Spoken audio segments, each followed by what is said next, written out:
is this large Russian convoy that's north of Kyiv. I think you've described that it's either bogged down or stalled. Can you explain, has it moved at all in the last day or so? Have Ukrainian forces begun attacking any part of it? And then as a second question, can you give a picture of what's going on in the south? Are the Russian forces that made the amphibious landing, are they expanding or extending that part of the campaign? Thank you very much. Yes, sir. So on the convoy, what I would tell you is we still assess that that convoy, but more broadly speaking, the northern push by the Russians down towards the south, towards Kyiv, remains stalled. They haven't, from our best estimates, have not made any appreciable progress, geographically speaking, in the last 24 to 36 hours. And again, nothing very significant. It is difficult for us to know with great specificity all that is going into this stall, if you will. But in general, we believe that there's a couple of reasons for that. One, we believe the Russians are deliberately actually regrouping themselves and reassessing the progress that they have not made and how to make up the lost time. Two, we do believe that they have experienced logistics and sustainment challenges that we don't believe they fully anticipated. And three, they are getting resistance from the Ukrainians. We have some indications, nothing that we can 100% independently verify, but we have some indications that the Ukrainians have in fact tried to slow down that convoy. And we have no reason to doubt those reports, but again, we can't speak to it in great specificity. In the south, the Russian forces appear to be experiencing, in general, less resistance than they are up in the north. That said, the town of Kherson, which we knew they were moving on out of Crimea towards the northwest, that is, in our estimation, at least from what we can see, still a very contested fight. I know the Russians have claimed that they've got the town of Kherson. We're not in a position to call it either way. It appears to us that the Ukrainians are certainly fighting over that town. Coming out of Crimea to the northeast, we knew that they were advancing on Mariupol, a major population center in the south. We believe that advance is ongoing. That we don't believe that they are in the city center, and we do have every indication that Mariupol will be defended. So they are sort of branching out. If you look at Crimea and go north, they're branching out to both the northeast and the northwest. But they are beginning now, our assessment is, as they get closer to these two population centers down the south, we believe they're facing more resistance. Yes, anybody here? Tara.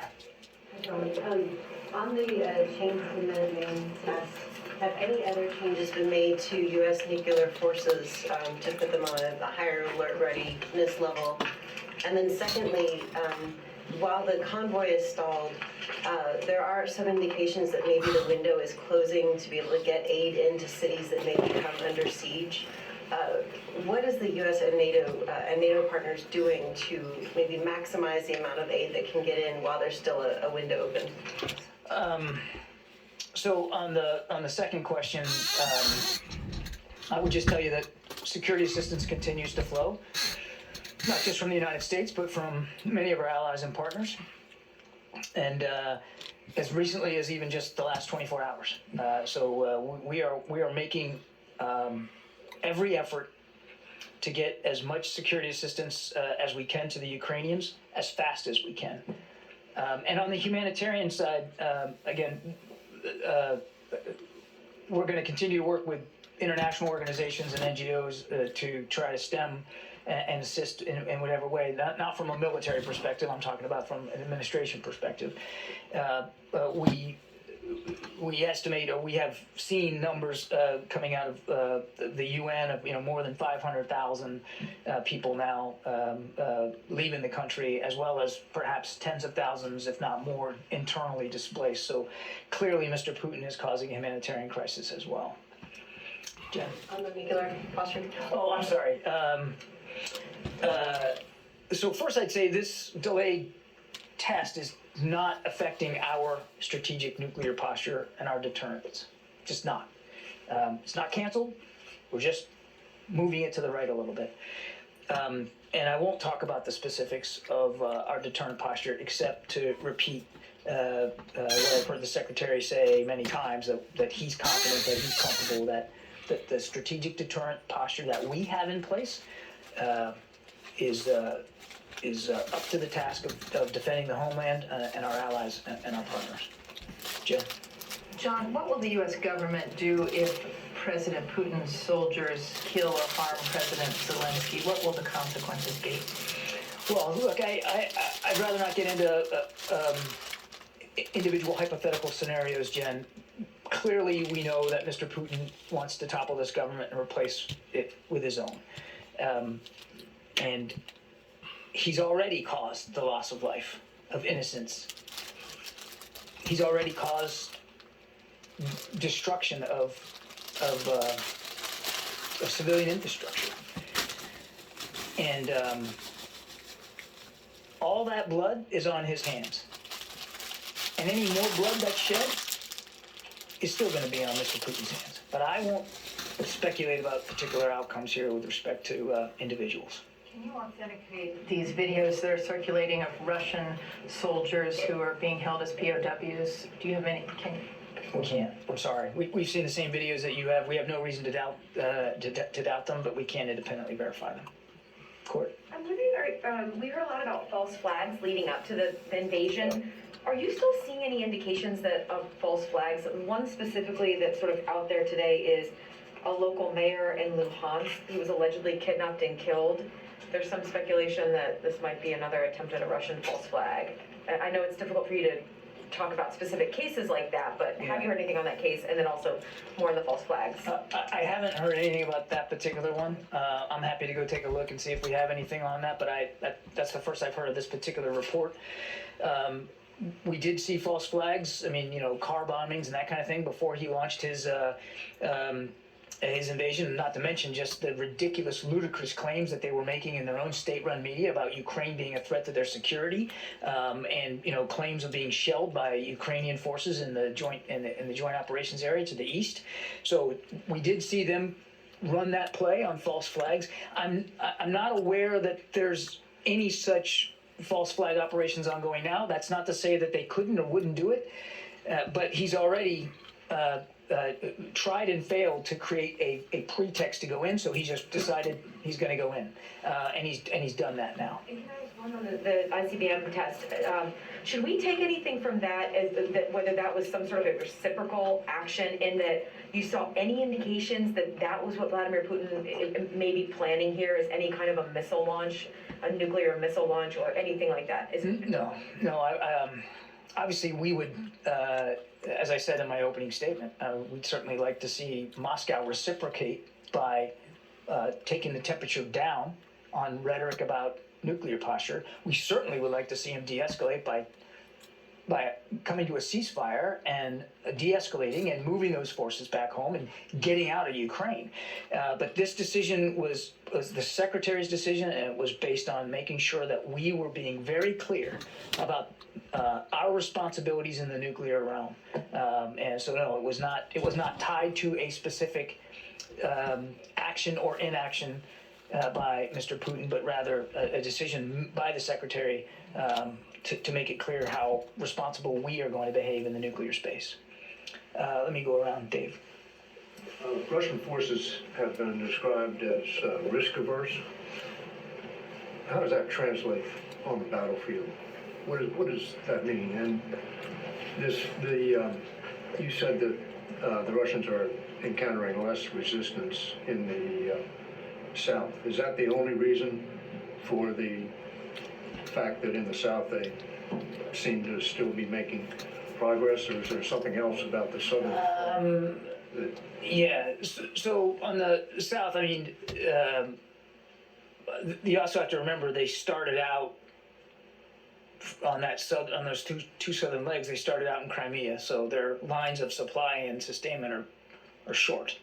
And they'd been in Crimea since 2014, so they had already built up a pretty sophisticated and healthy architecture to support their operations. I would also add, David, that a quick look at the map will show you that they're not that far from their base of operations in Crimea. So we'll see how this goes. They're meeting resistance in Kherson, and they're going to meet resistance in Mariupol. So I think we just need to see how this plays out. And I saw the comments about risk averse. Here, I would just say that. And you can see it for yourself. I mean, this is not stuff that you guys aren't seeing in imagery of your own. I mean, we're seeing vehicles abandoned. We're seeing sustainment problems in fuel, not just fuel, but in food.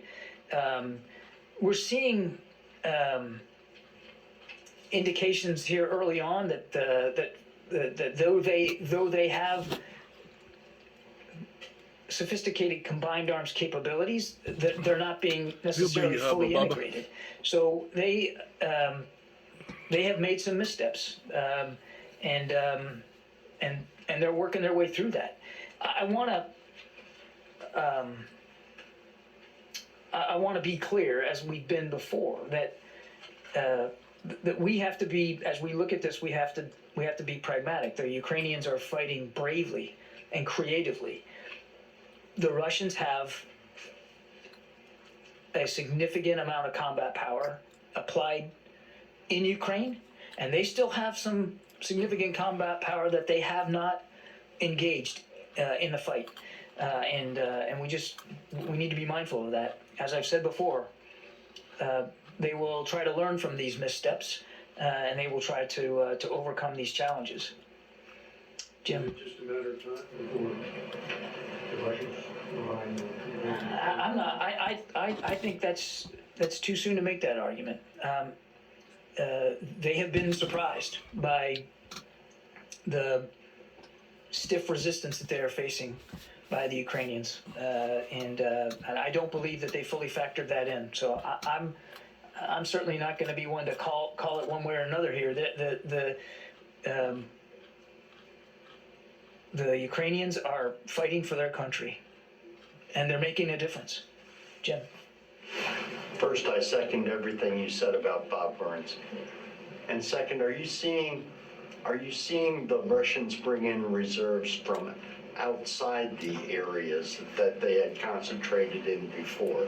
Are you seeing them bring in more aircraft, more troops, perhaps, to apply to the struggle and to apply to the invasion in Ukraine? No, Jim, we haven't.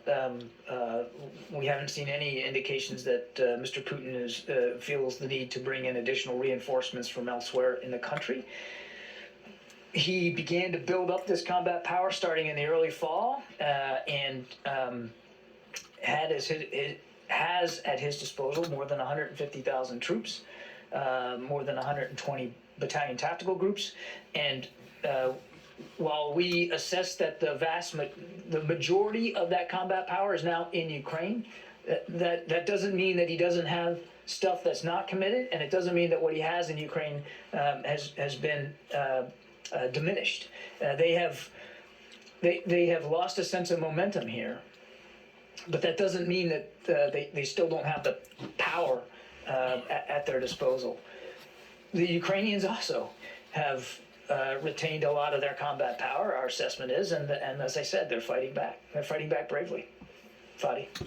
Thank you, John. On the nuclear, I have two questions on the nuclear issue on Ukraine. On the nuclear issue, in addition to this announcement and basically communicating to Russia what you said of the responsible behavior at the nuclear realm, is there any contacts now with the Russian counterparts on this nuclear issue to try to bring down the tension? And on Ukraine, does the Pentagon assess that the Russian forces, whether they have basically met any of the objectives of this operation so far on the 7th day, Did they achieve anything that they wanted to achieve based on the schedule that they might have had? On the nuclear question, I have no communication to speak to. I think the Secretary's decision today speaks volumes. On your second question, you have to forgive me for not having perfect knowledge of the Russian plan. All I can do is tell you what we're seeing as best we can see it. And they have not taken any of the major population centers that they appear to be wanting to take. And again, we think that there's a variety of reasons for that, not least of which is the bravery and the skill and the creativity of Ukrainian fighters. Yeah, in the back there. Yeah, Oh, thank you, John. I can't see you. It's okay, go ahead. Yeah, thank you. You told at the very beginning about the situation in Kiev and at the south of the country. I got my audience in Ukraine, and their main concern is about the western Ukraine. Millions of people are going right now to the cities like Lviv or Ivano-Frankivsk. Yeah. They believe it's safe there. So what's your estimate about the western Ukraine and any signs as of now that Russia is preparing to attack or to capture western Ukraine, or they're concentrated on Kiev and south only? Yeah, again, I'm going to be careful here not to anticipate Russian moves. All I can do is tell you what we're seeing, and we're seeing a continued desire to advance on Kyiv, fighting in Kharkiv, fighting in a town, and I'm probably going to not pronounce this right, but Chernihiv, and then what I described in the south. So largely, the effort appears to be to north of Kyiv and to the east in the rest of the country. I don't know what Russian designs or plans are for Western Ukraine, so it's hard for me to predict. Yep. Yeah. Mike Bradford from Ghana. Hey. Two questions. The first one, for the nuclear test, is there a date that it's going to be postponed to, or is it postponed indefinitely until tensions simmer? We don't have a rescheduled date right now. And then the second thing, in your answer to Bob, it sounds like you were parsing a little bit in terms of the attack on Kyiv or directed toward Kyiv. It seems like you were making a distinction between the convoy and everything you're seeing. Is there a second portion of what Russia's doing towards Kyiv that you're seeing? Just because all the attention is focused on the convoy, it seems like you were just parsing a little bit in your language there. I assure you I never parse. What I was trying to make the point I was trying to make, and I know there's a lot of interest in this convoy. I'm not clear, we're not clear, that you can segregate the convoy from their advances on Kyiv or what they're trying to do on Kyiv. We don't have perfect visibility into every vehicle that is in this convoy and what their intended destination is or may be. But on the face of it, it appears to be a chance to contribute to the advance on Kyiv, just based on geography. So what I was trying to do, perhaps inelegantly, was to broaden this out a little bit, and rather than stay focused on a convoy, try to look at it in perspective here. It's of a piece of what we believe their desire, which is to take Kyiv. Could you speak a little bit more specifically on that larger picture that you're seeing from the north? I'm not sure I can give you much more than I have, I'm afraid, Mike. As I said, we're somewhat limited in our ability to know and understand everything. We still believe it's Mr. Putin's desire to topple the government. In order to do that, he believes he has to take Kyiv. He continues to want to advance on Kyiv. That advance has been stalled. They are working through that, we think, right now. And a big reason why it's stalled is Ukrainian resistance, which continues right up to this hour. In the back there? Oh, hey. Hi. I have two questions for you. One, just you've outlined all these different population centers as being targets of the Russian advance. Yeah. Is there anything that you're seeing to maybe connect the dots between some of those in a potential, partitioning of the country, but between the population centers, efforts to kind of, Sure. to connect those dots, basically. And the second thing, you mentioned how the Ukrainians are resisting, slowing things down with the convoy, et cetera. Tactically speaking, would you define those as, defensive maneuvers or potentially offensive maneuvers that they're using against certain parts of the Russian military, whether it's convoy or other vehicles that you're seeing in the country? Are they, are they waiting to be fired on, or are they taking more aggressive measures? The Ukrainians? The Ukrainians, yeah, from that side. How would you define kind of their strategy here? They're defending their country, and every shot they take, every maneuver they execute, is designed to defend the sovereignty of their country. It's about defense, and they're fighting a very strong defense. On your other question, again, I have to confess to not having perfect knowledge of Mr. Putin's planning here. But on the face of it, as we see what we see happening on a daily basis, it appears as if they are moving along what we would describe as three main axes of invasion. One is from the north down towards Kyiv. And essentially there's sort of two forks there, northeast and northwest, kind of coming down on Kyiv. One avenue through Belarus and one avenue through Russia. There's also a southern advance that we've already talked about that's branching out of Crimea to the northeast and to the northwest. And then we see a push from what we would consider sort of the northeastern group that is moving on Kharkiv. Kharkiv is valuable because it's such a big city. It is a major population center. But it also could give Mr. Putin, again, Karun, I'm not an expert on what they're planning to do, but it certainly could give him an avenue of approach towards Kyiv. If the plan was to advance on Kyiv from multiple directions, then that direction might be one credible one that they could use. You're seeing this as a potential multi-front advance in the capital, not on trying to carve up the country potentially with all of these various population centers. We definitely can see an effort to move on the capital. It's difficult to know with certainty what other moves inside Ukraine Mr. Putin might be trying to achieve. And again, it's hard for me to speak to a plan that we don't have perfect visibility on. So the idea of carving Ukraine up, I just can't speak to that specifically. It is entirely also possible that what they're doing in the east could be an effort to fix Ukrainian armed forces in that eastern region so that they can't come to the defense of others. But again, they have not achieved success in the major population centers to date that we see them trying to move on. Tony? I have a question. One terrestrial and one space related. You mentioned earlier that the Russians haven't fully demonstrated an integrated combat arms capability. This is something the U.S. practices all the time at the National Training Center, and Marines do also. What are you not seeing that would demonstrate a seamless or moderately seamless combined arms capability by the Russians? Yeah, again, I don't want to speak too much specifically on Russian operations, Tony. It's just when you look at what's happening, I would just say it doesn't appear that ground and air operations seem to be very well connected, based on what we're seeing happening. Yeah. I have a space question now. The richest man in the world, Elon Musk, successfully brought in Starlink internet communication disks into Ukraine. The Ukraine vice president showed a picture of this. I wanted to get your sense. Did the Pentagon at all help in the transport of these Starlink internet terminals? And are you seeing any impact in terms of either helping the Ukrainians with tactical military operations or keeping the population connected, basically, as the Russians attack information nodes? This is the first time I've heard of that. Starlink?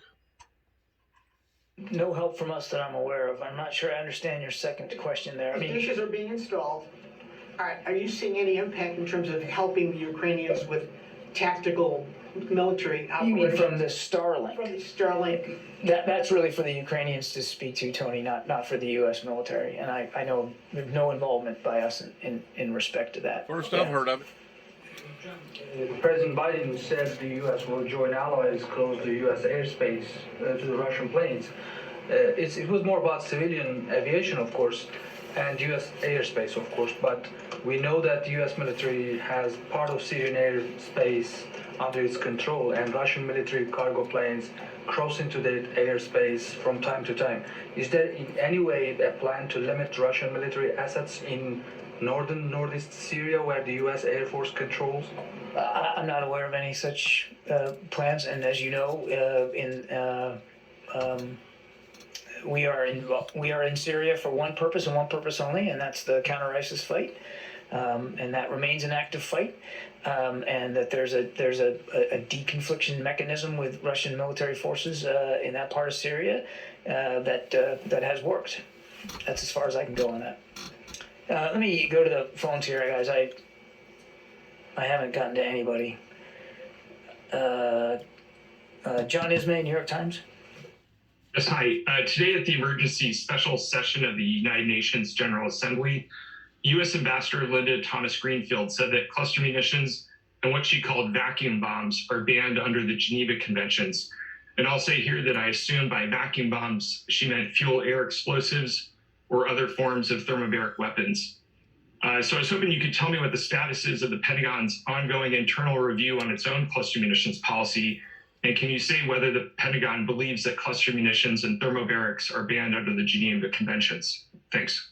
John, I don't have any updates for you on the policy reviews with respect to cluster munitions, and I'm going to have to take your question on the Geneva Conventions. I'm afraid I'm not an expert on that, and rather than spitball it, I'll take the question and we'll get back to you.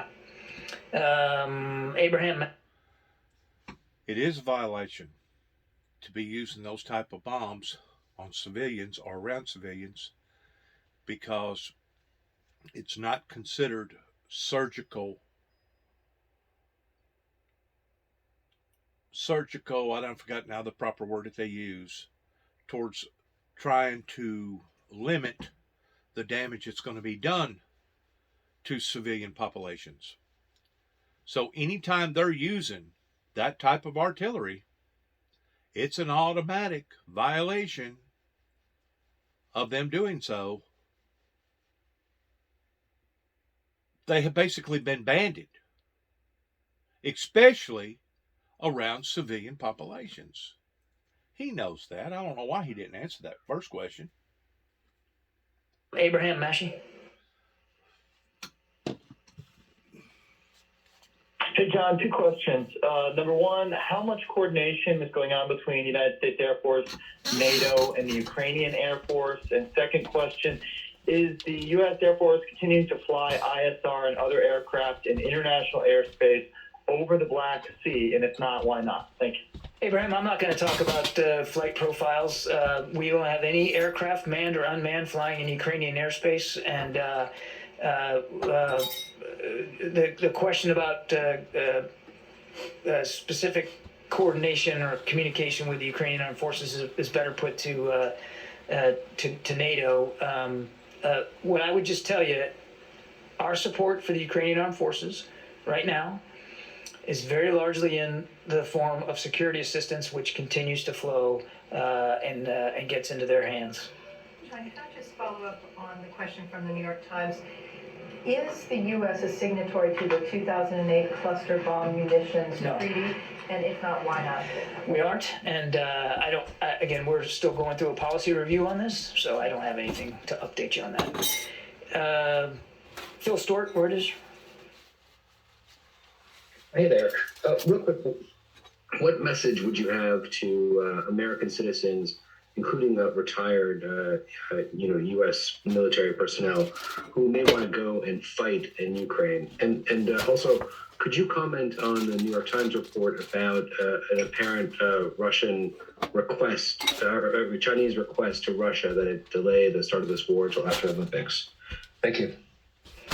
On the second question, Phil, I don't have a comment on these reports that there was a request by China to wait till after the Olympics. I think that's an excellent question for President Xi and his administration to speak to if they made such a request. We tried hard to prevent the war through diplomatic engagement. There was no need for it to happen. not to happen on a certain timeline or after a certain Olympic event. It shouldn't have happened at all. There was no reason for it. It was unprovoked. Ukraine was never an aggressor to Russia or anybody else. Exactly. So the issue of time, I think that's one that Mr. Xi ought to have to answer. And on the other question, I mean, what we would tell Americans who want to help Ukraine is to find ways to donate and contribute to the many nonprofits that are already working to try to get humanitarian assistance into the people in need. The Secretary of State has been nothing but consistent over these many weeks that Ukraine is not a good place for Americans to be right now. Carla Batten. Hey, thanks for doing this. On Belarus, just can you give us an update about any indications of Belarus, their military getting involved? And also, we've all seen this video of the Belarusian president showing a map of the Ukrainian invasion. What's the Pentagon's take on this map? And it even seemed like some of the attack was directed against Moldova. What are the possibilities of this war spilling over to Belarus or to Moldova? We've seen these images too, Carla. I can't speak to this map. I can't validate it. We don't have perfect visibility into Russian plans for Ukraine beyond what we believe to be their desire to topple the government and to supplant it with one of their own. So I think the Belarusian president should have to speak to this map, and so should President Putin. What we would say and say firmly and again and again and again is this war didn't have to happen. And there's still options available to Mr. Putin that aren't in the military realm. He can still choose to agree to a ceasefire. He can still move his forces out. He can still de-escalate. And I believe that, quite frankly, the future of Ukraine should be up to the Ukrainian people. And they are making their choices pretty clearly known through the resistance that they're offering to this unlawful and unprovoked invasion of their country. And I forgot your first question. I was saying, and to my first question about the indications, has the Pentagon seen any indications that the Belarusian military is getting involved in this fight or preparing to get involved in this fight? We have not. No, we have not. Yeah. Go ahead. Yep. Thank you for taking my question. So, one question that's direct and then another one that opens the aperture a little wider. The first one is on reports that some people are reporting that the Russians may be preparing thermobaric devices for use within Ukraine. And I'm wondering if you can say anything to that. Have you any indication of that? Have you to substantiate that or anything? No, we cannot. My second one is about the global posture. Now that everything is focused on Ukraine, can you talk about readiness on a more global scale? Has anything changed that in terms of our readiness worldwide as we focus more on Ukraine? In terms of our ability to defend the nation elsewhere, outside of Europe, we remain confident that we can do that. There's been no diminution in American military readiness elsewhere around the world. And I would remind, I know we get very focused on the numbers of troops that we have added to the European theater and that we've moved around inside it, but a sense of perspective is important here. We already had more than 80,000 troops permanently deployed to Europe or on rotational orders. So, just to give you a sense of perspective there, and NATO members themselves have nearly 2 million troops in their combined militaries. So I don't know of any permanent posture changes that are going to come as a result of this in Europe or elsewhere. We're focused on the problem at hand, and the problem at hand is making sure the Ukrainians can continue to defend themselves against an unprovoked invasion, and two, that we are continuing to reassure our NATO allies, and that they know that we take Article 5 very seriously. Okay? Yeah, Mike. Yeah, John, do you have any sense that the Russians are able to, or at least have been attempting to reconstitute any of these units that have been damaged, that have been hit by the Ukrainians? I don't have specifics in terms of their. You know, the videos of the Ukrainians dragging away, Soviet or Russian tanks with tractors. Sure, I don't know. I mean, the convoy that everybody's fascinated with could be a part of this effort to replace damaged vehicles and to get their momentum back. But I don't have anything more specific, Mike. Or. John, I was just wondering, with the closure of U.S. airspace to Russian flights, can you sort of give us a sense of how that would work if a Russian flight attempted to approach U.S. airspace? Is that NORAD's role to intercept? Is there coordination with the Canadians, or how does that play out? Without getting into specific hypotheticals, NORAD is perfectly postured. This is the mandate for NORAD to protect our homeland, North American homeland and airspace, and they're ready to do their contribution to the president's order. I think I just need to leave it at that, Jay. Thank you for anything. I have a suitcase. You have been listening to Pentagon Press Secretary John Kirby deliver an update from the military's perspective on the crisis in Ukraine, the Russian escalation there, with some significant pieces of news. First, on the postponement of this ICBM missile test launch that had been planned, the Department of Defense. I just want to weigh in on what they're talking about here as far as the importance. 3 days ago, my son got a telephone call from his ex-wife out in Colorado because his son was engaged in boot camp activity towards enlisting into the military. And out of the blue, they told him to pack his stuff, that he was fixing to go, and he liked about 2 weeks towards finishing out his boot camp procedures. And they told him basically that he would finish up his boot camp on foreign soil. If that gives you any type of indication towards the severity of all this.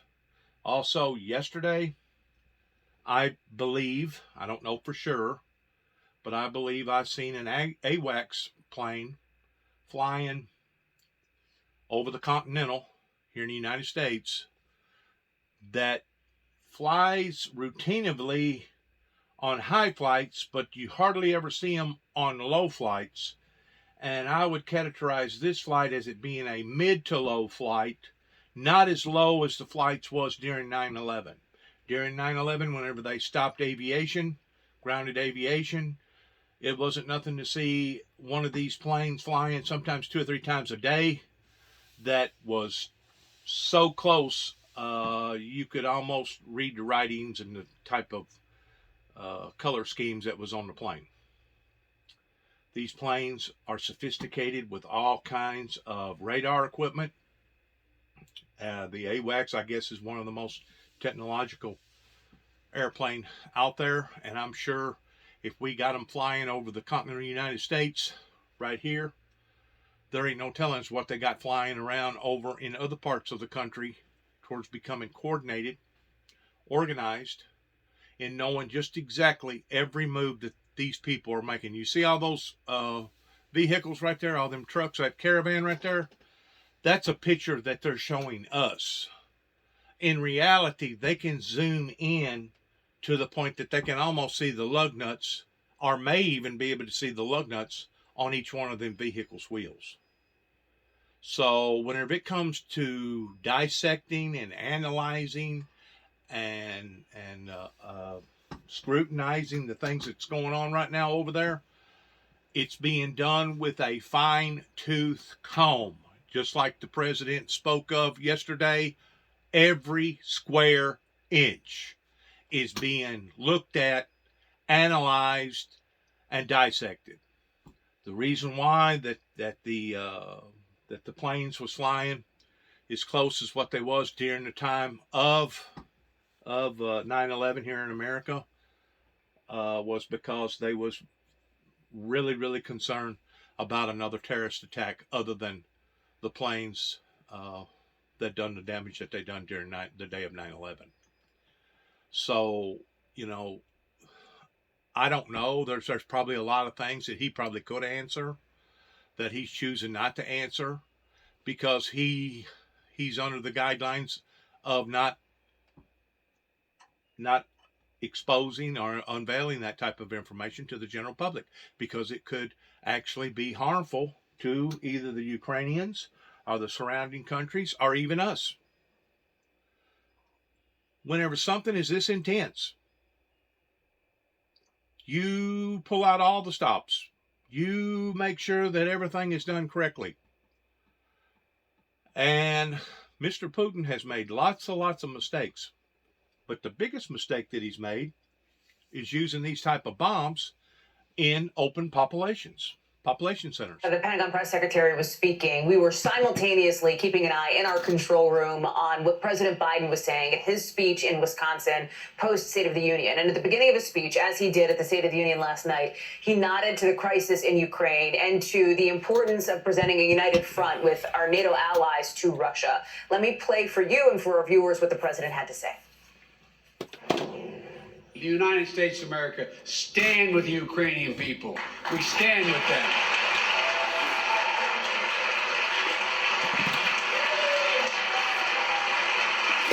And Vladimir Putin's latest attack on Ukraine is premeditated and unprovoked. He's rejected repeated efforts at diplomacy. He thought the West and NATO wouldn't respond. He thought they could divide us at home, but he was wrong. We were ready. We spent countless hours unifying the European allies. We countered Russia's lies and truth. We countered them by letting them know what was being planned. And now the free world is holding him accountable. Putin is now isolated from the world more than ever and will continue to aid the Ukrainian people as they defend their country and help ease their suffering in the process. When history of this era is written, Ukraine will have left Russia weaker and the rest of the world stronger. So not altogether surprising at all, General McCaffrey, that President Biden nodded to that. We're also getting word now, exclusive NBC News reporting that is just into us from our team on the ground, Courtney Kuby, Carol Lee, that the U.S. has delivered hundreds of Stinger missiles to Ukraine this week, including more than 200 on Monday alone. This is according to two congressional officials briefed on the deliveries. How much of a game changer, or at least a game supporter, if you will, might that be to the Ukrainians?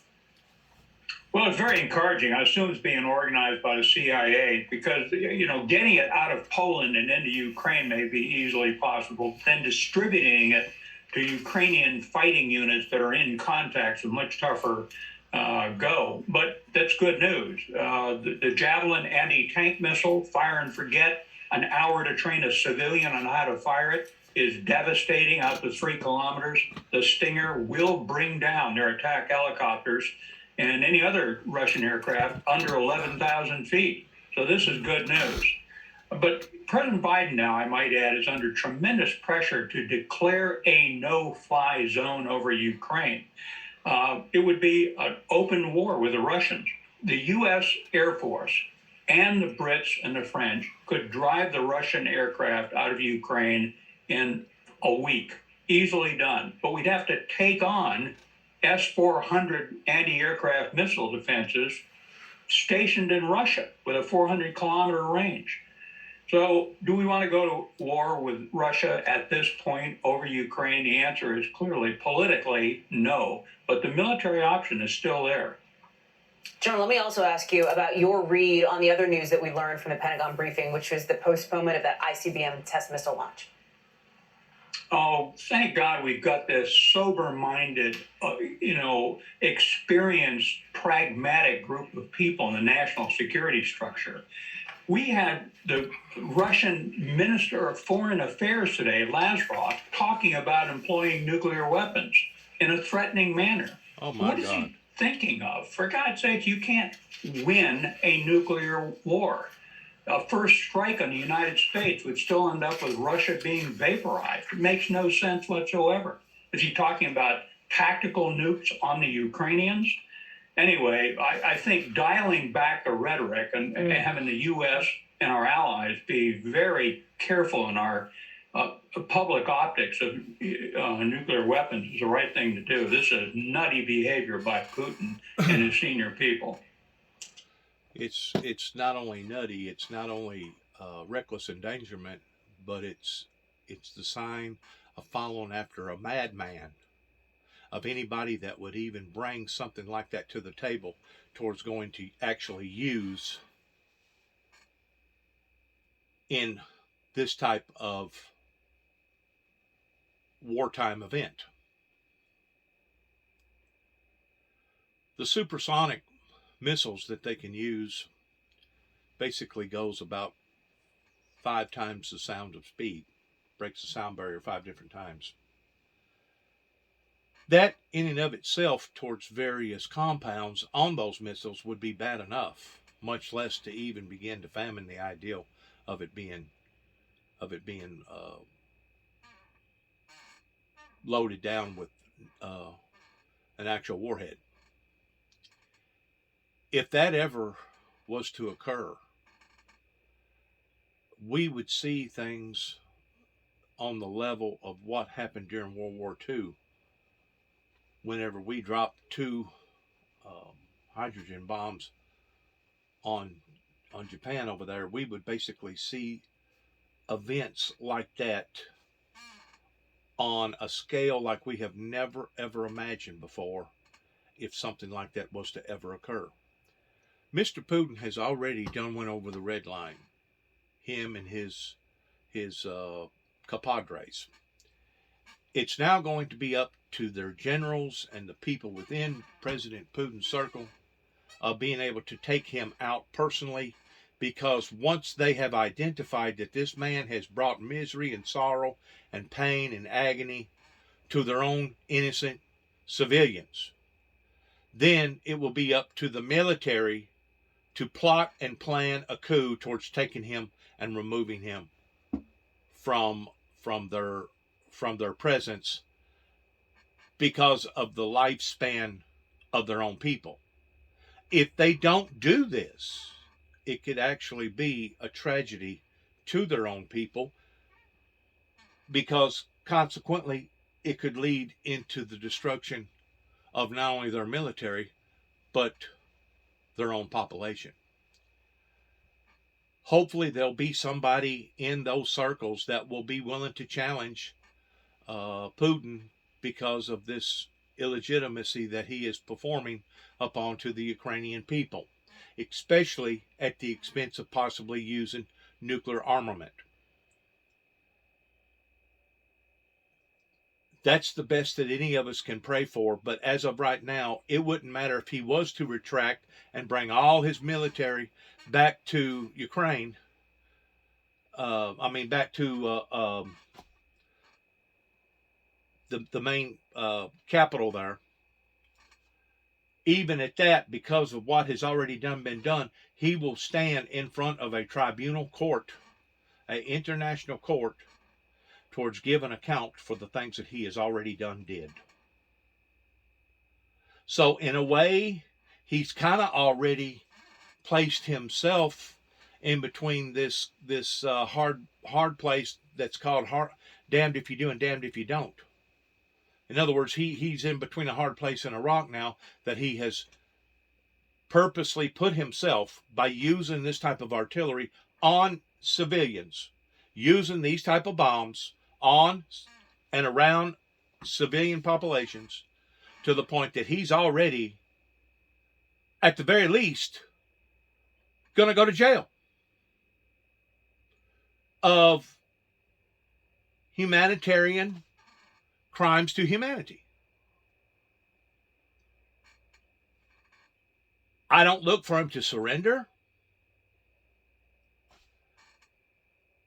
I hope that maybe somebody in his circle could and would be willing to stop this insanity. But he has placed himself in a no-win-win situation. And the things that he thought that he was going to be able to achieve are actually going to bite him back 1,000 times 1,000-fold towards the pain and suffering that's not only going to be subjected to the Ukrainian people, but the pain and suffering that's going to be subjected to not only the military federation government over there, but also to their own citizens. They have basically cut their own nose off to despite their face by doing what they have done, simply over an old personal vendetta in believing that they got cheated in the original agreement that Mr. Ronald Reagan helped to establish of the falling of the Berlin Wall, and then a couple years later, pertaining to the collapse of the old Soviet Union, USSR, they have basically cut themselves off. They have shot themselves in the foot in trying to go about doing whatever that they was trying to do in this format, in this way. I personally think that they was all starving financially. They had overpowered or over indebted themselves in all this luxury living, and because COVID come into play, and because it stifled their way of life as far as their inflation over there, I think that somebody brought up the scheme ideal, in which had already been pre-planned out years and years prior to this, that this will be the golden opportunity for them to go in and take Ukraine back over, that this will be their golden star towards being able to start all over again, and that way their oligarchs and all their other wicked people that want to rule their citizens the way that they rule them, that this would be their easy way out. This would be their escape. You know, probably originally, whenever the Ukrainians actually in developing their landmass there that took over that area, probably in the eyes of a lot of the Russians, they probably looked at that because of the Genova nuclear accident that occurred. They probably looked at that towards saying, well, heck, go ahead and take it anyway. That's no man's land. That's considered the Badlands. Well, now, since they have shut down a lot of that radiation that was coming from those plants, and they have went in and modified it and realized that people aren't dropping like flies pertaining to cancer, and they're on a southern type tip of Florida, which means that they have the potential towards growing crops and doing things in the summertime. I'm pretty sure that the Russians, the oligarchs, looked at that and said, you know what? This wasn't so much of a no man's land after all, was it? Look what they have developed in the past 25, 30 years or whatever. Look what they have established in that area, and look what we have sacrificed because of it. I truly believe that COVID helped to break the straw that broke the camel's back in them engaging in this type of warfare. Because like I told you earlier on some of my other material, my younger brother David and I brought a great deal of suspicion, and I'm sure it did to the Pentagon too as well, people that was watching, how come they was interested in all of a sudden wanting to draw up a different supply route, a trading route going up through Siberia. What was wrong with the trading route that they already had towards going in through the Black Sea? So going back into 20 and 15, 20 and 16, up until my brother died.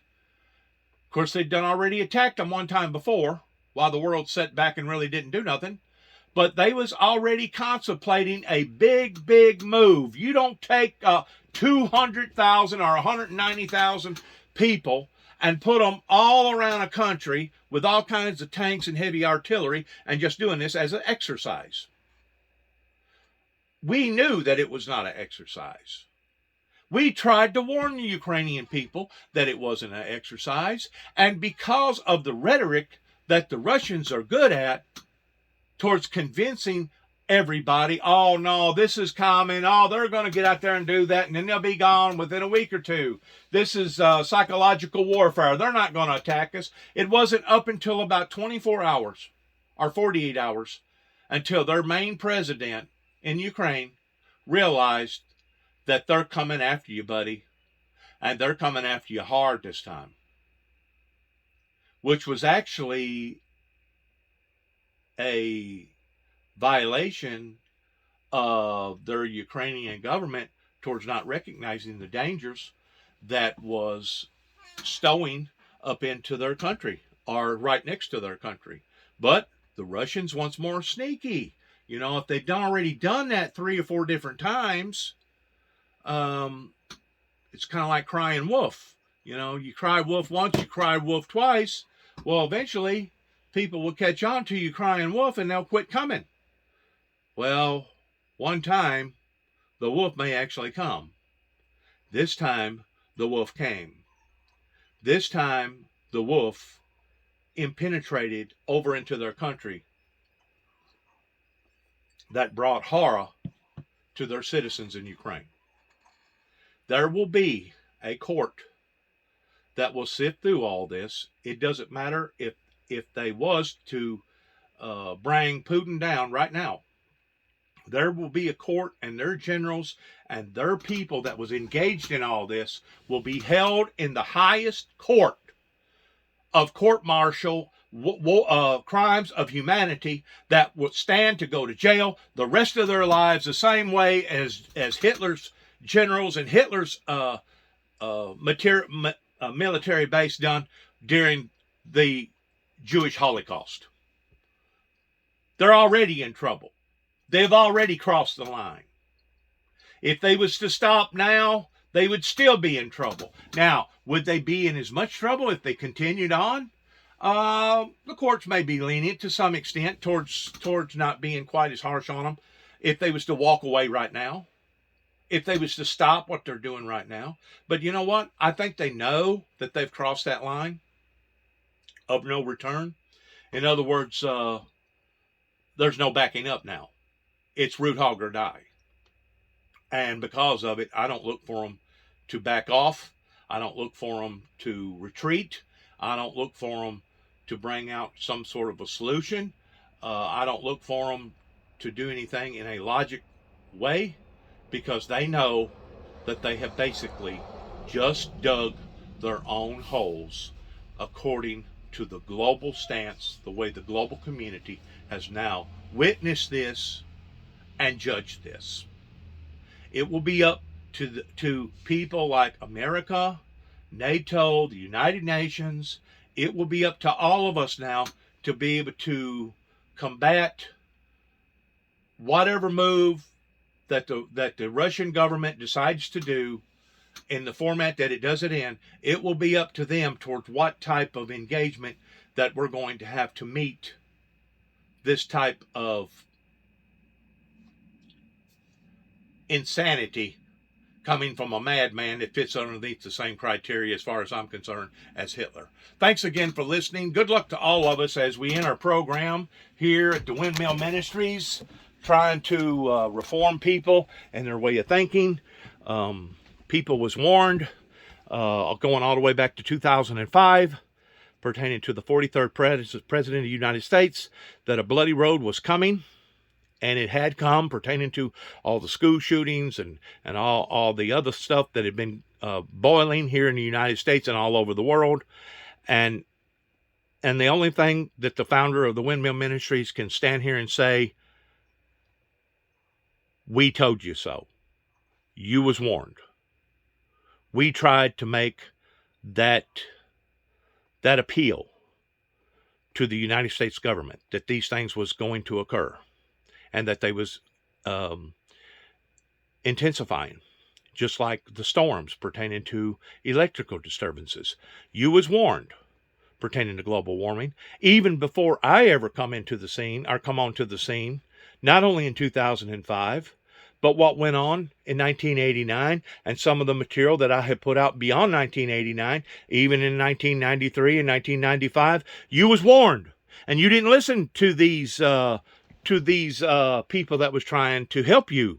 A matter of fact, a great deal of Homeland Security was trying to turn it around, and various authority figures was trying to turn it around, like I was going to project some sort of electrical disturbance, like I was going to blow up something, like the Kentucky Dam right up the road here from where I live, give or take about an hour drive.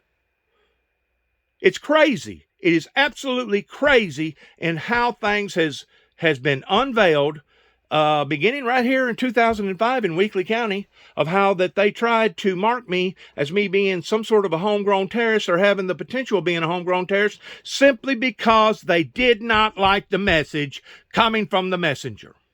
Well, now you have dug your own holes, similar towards how that Russia has dug their own holes.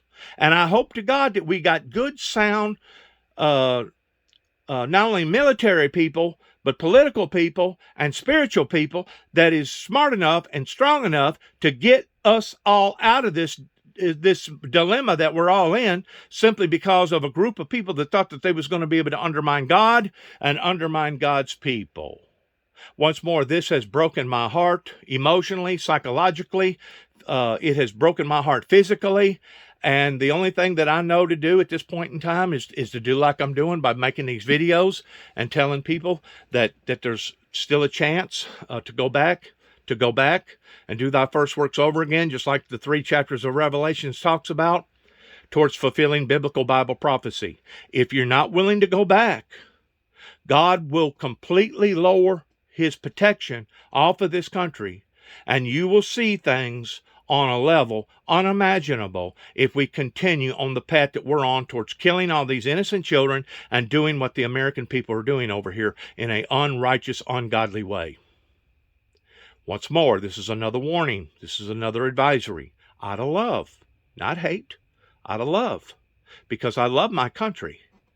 I hate certain people that has been in charge of certain things towards various politicians, various political leaders, as well as spiritual leaders. I hate the fact that they have sat idly by and they have allowed now for this entrapment to fall upon all of our lives. But at this point in time, at this juncture in my life, there's really nothing else I can do other than what I'm doing now and praying for our country and praying for our military. We're asking that you do the same. Pray for our United States military as they're being engaged toward trying to resurrect the things that has been wronged and get the message across to the rest of the global world that peace and utopia, global international peace, is what the Windmill Ministries and part of the people over here in America, not all, but part of them, has been striving towards all along. Thank you. Good luck to all of us. And once more, as we end, shalom. God bless you, and God bless America, and God bless America's endeavors. Thank you.